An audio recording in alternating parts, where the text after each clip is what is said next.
শুরু করিতেছি মহান আল্লাহর নামে, যিনি পরম করুণাময় এবং অত্যন্ত দয়ালু। রাজবাড়িতে আসছিলাম ফুটবল খেলতে। এইখানে আইসার যে জায়গায় প্রথমে আমার চোখ পড়ছে, এটা হচ্ছে একটা প্রাইমারি স্কুল। কিন্তু আমি ভাবছিলাম যে এটা কোনো ইন্টারন্যাশনাল মানের কোনো ইংলিশ মিডিয়াম স্কুল কিনা, কারণ এত সুন্দর তো সাধারণত প্রাইমারি স্কুল হয় না। পরে শুনলাম যে এইটার যিনি হেডমাস্টার, তিনি নাকি বাংলাদেশের সেরা মাস্টার হিসাবে, টিচার হিসাবে নির্বাচিত হয়েছেন। এবং উনি যত্ন করে করে এই একটা প্রাইমারি স্কুলে আপনারা দেখাবো যে কিভাবে উনি পুরো একটা আন্তর্জাতিক মানে বাংলাদেশ, আমেরিকাতে হয়তো এই ধরনের সুন্দর সুন্দর ব্যবস্থা থাকে।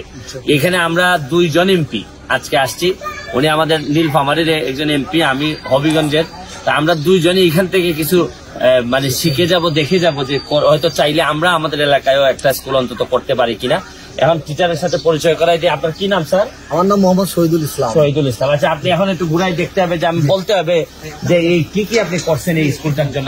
আপনি দেখান এখানে, বলেন একটু। হ্যাঁ, এখান থেকে বলে যাবো। হ্যাঁ বলেন। হ্যাঁ হ্যাঁ আমার এখানে হ্যাঁ যাও। হ্যাঁ হ্যাঁ বলেন। হ্যাঁ, এখানে আমার শাপলা স্কয়ার বাংলাদেশের জাতীয় ফুলটাকে পরিচয় করার জন্য এইটা করছেন আপনি। করেছি একজনের নামে, আমাদের বিদ্যালয়ের শুভাকাঙ্ক্ষী রমজান বললাম ওনার স্মরণে এটা করছেন আপনি। আর একটা কিছু দেখেন। হ্যাঁ, এটা শিশুদের জন্য মিকি মাউস আনন্দ পায়, আনন্দ পায়। আচ্ছা, আর এটা আমার সাকসেস স্কয়ার। হ্যাঁ, সাকসেস স্কয়ার। জি, মানুষ তো প্রত্যেকটা মানুষই জীবনে সফল হতে চান। হ্যাঁ হ্যাঁ, যা সফল হতে চান, কিন্তু সফলতার মর্মটা বোঝা বা সফলতা আসলে কি জিনিস সেটা আমরা এখান থেকে শব্দটার মাধ্যমে সাকসেস হওয়ার স্বপ্নটা দেখাতে চেষ্টা করি। আচ্ছা আচ্ছা, আর ভিতরে যাই আপনি আর কি কি ভাই এদিকে আপনি এদিকে আপনি ভাই। আচ্ছা আসেন। হ্যাঁ, প্রত্যেকটা জায়গায় আমাদের শিশু বান্ধব পরিবেশ তৈরি করে বানাইছেন বকুলতলা না? জি, বকুলতলা। দেখাও বকুলতলাটা দেখাও। এই যে এটা হচ্ছে বকুলতলা। এখানে কি করে লোকজন? এখানে আমাদের যে অভিভাবক যারা, তারা বসে, শিশুরা যখন ক্লাস করে তখন তারা বসে গেছে। আর এখানে কি আপনারা মাঠ বানাইছেন নাকি? যে ডান পাশে তো মাঠ। কাছে আসো। এটা ইয়েস আই ক্যান। আমাদের গ্রামের শিশুরা অনেক ওরা ভাবে যে আমরা গ্রাম থেকে বড় হতে পারবো না, আসলে শহরেই হয়তো ওরাই হয়তো বড় হবে, কিন্তু না, আমি ওদেরকে স্বপ্ন দেখাই যে গ্রাম থেকেও একজন বড় মাপের মানুষ হওয়া যাবে, সবাই পারি। আর এখানে আপনারা যে এটা থেকে বাচ্চাদের জন্য খেলার জায়গা। জি, এটা খেলার জায়গা, বাচ্চাদের জন্য খেলার জায়গা। জি, সবাই স্কুলে খেলার জায়গা আছে। হ্যাঁ, এটা আমাদের খেলার জায়গা। আমাদের উপজেলা চেয়ারম্যান মহোদয় এটা আমাদের করে দিয়েছেন। আচ্ছা আচ্ছা। আর এটা থেকে শহীদ মিনারটা তো সুন্দর করে রাখছেন দেখি। জি, আমি নিজেই নকশা করে এটা তৈরি করেছি এবং অর্থায়নটাও আমার।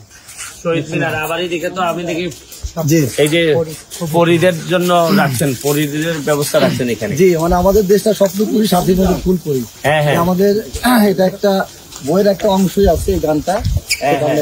স্বাধীনতা উড়ে চলি, মায়ের ভাষায় কথা বলি। আচ্ছা আচ্ছা আচ্ছা। আপনি তো আর বাচ্চাদের ঢোকার বিষয়ে কি করছেন নাকি? আপনি আধুনিক কি সিস্টেম করছেন? এই যে বাচ্চাদের আমাদের আছে পাঞ্চিং সিস্টেম আছে। পাঞ্চিং সিস্টেম আছে। জি জি। এইটা আপনারা কে প্রোভাইড করছেন? এটা পাঞ্চিং সিস্টেমটা আমাদের ইউনিয়ন পরিষদের চেয়ারম্যান মহোদয় প্রোভাইড করছে পাঞ্চিং সিস্টেমটা। আচ্ছা, আমার একটা বলেন তো, আপনিও তো একটা স্কুলের হেডমাস্টার। জি। এইরকম তো আমাদের এলাকায়ও বা উনার এলাকায় অসংখ্য স্কুল আছে, হেডমাস্টার আছে।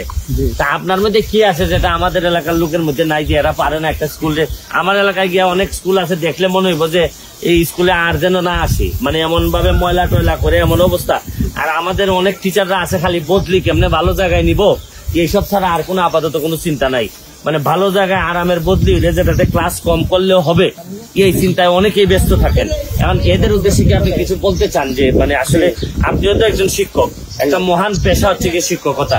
এই বিষয়ে এই জায়গাটা আরো সুন্দর দেখি। আমার নিজের হাতে তৈরি মানচিত্র। ও আচ্ছা আচ্ছা আচ্ছা।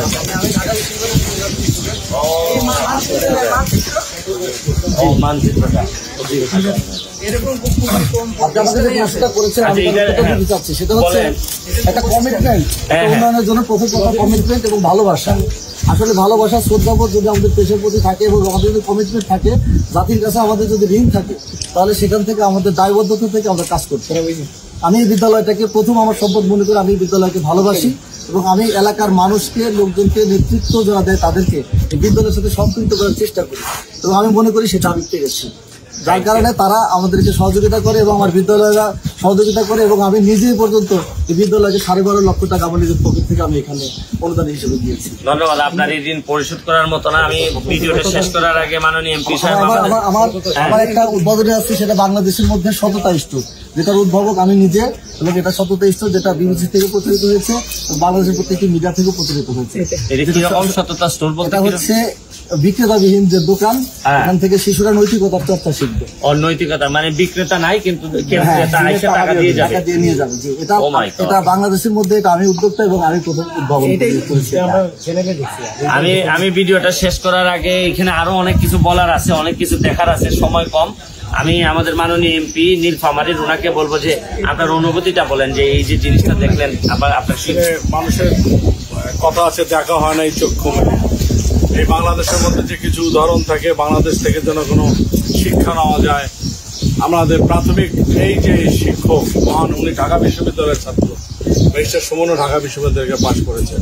আমরা ঢাকা বিশ্ববিদ্যালয়ে পড়ি নাই, কিন্তু উনি একজন শিক্ষক, একজন প্রান্তিক জায়গার শিক্ষক হয়ে উনি আমাদেরকে যে শিক্ষা দিলেন, এটা আমার কাছে একটা অনুকরণীয় থাকবে। তো আমি মনে করি আগামী দিনের জন্য এটা মানুষের জন্য একটা মডেল হয়ে থাকবে। এখান থেকে মানুষ শিক্ষা নেবে, জাতি শিক্ষা নেবে। Thank you. আমি ভিডিওটা শেষ করতেছি।